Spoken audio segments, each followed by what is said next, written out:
Watch out, this video will contain spoilers for the Wheel of Time. Did she tell you where? No, away from you, that was her condition.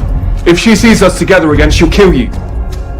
The introduction of new villains in the Wheel of Time presents a significant hurdle for upcoming seasons. Lanfear's comments have solidified the presence of both Megiddian and Grendel in Amazon's live-action adaptation. While it was always clear that the Forsaken would pose ongoing threats to Rand and his allies, with Lanfear and Ishamael already in the mix, the remaining Forsaken's inclusion has been hinted at, yet not definitively confirmed, potentially deviating from the book's portrayal. In essence, there is uncertainty regarding which Forsaken will make an appearance and what roles they will play. With the recent mention of 2 more Forsaken and additional insights into this group, the series has set up a new challenge that future seasons will need to address. It's established that Ishamael and Lanfear hold the most significant power among the 13 Forsaken. This same dynamic appears to carry over to the TV adaptation, as evidenced by Moiraine describing Ishamael as the strongest and Lanfear as the most dangerous among the Forsaken. This notion is reinforced by remarks made by the villains themselves. During a conversation with Lanfear, Ishamael pointed out that he was the first to be awakened by the Dark One and questioned why that might be.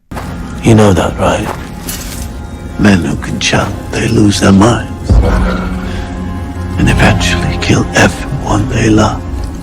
In response, Lanfear characterized Megiddian as insane, Grendel as a vain idiot, and the male members of the Forsaken as incapable of devising effective plans. This exchange suggests not only the superior power of Ishamael and Lanfear but also the incompetence of the other Forsaken. This distinction is of significant importance, especially considering that these new antagonists will pose future threats for Rand and his allies to confront. Characters like Grendel, Megiddian, and Raven played pivotal roles as primary antagonists in key story arcs in Robert Jordan's novels. Presumably, Wheel of Time will shift its focus to these characters if and when it moves on from Ishamael and Lanfear. Consequently, it is logical for the series to depict them as truly formidable adversaries on par with the villains of Season 2. Given that the show has already established the relative weakness and lesser threat posed by the other Forsaken in comparison to the 2 already featured, the series will need to find ways to make them formidable adversaries for Rand and his group. Despite the initial challenge of having the first major villains be stronger than their peers, the book successfully addressed this issue. For instance, Forsaken like Raven and Ishamael created problems through clever scheming, which is why their TV counterparts can adopt similar tactics. Additionally, the books reintroduced Lanfear and Ishamael through reincarnation, enabling them to continue antagonizing the main characters. To avoid the necessity of resurrecting old villains to create compelling storylines, the Wheel of Time should rely on the unique abilities and skills possessed by the other Forsaken. It must demonstrate that Grendel, Megiddian, and the others are not as inept as Natasha O'Keefe's Lanfear believes, possibly by having them collaborate as a team.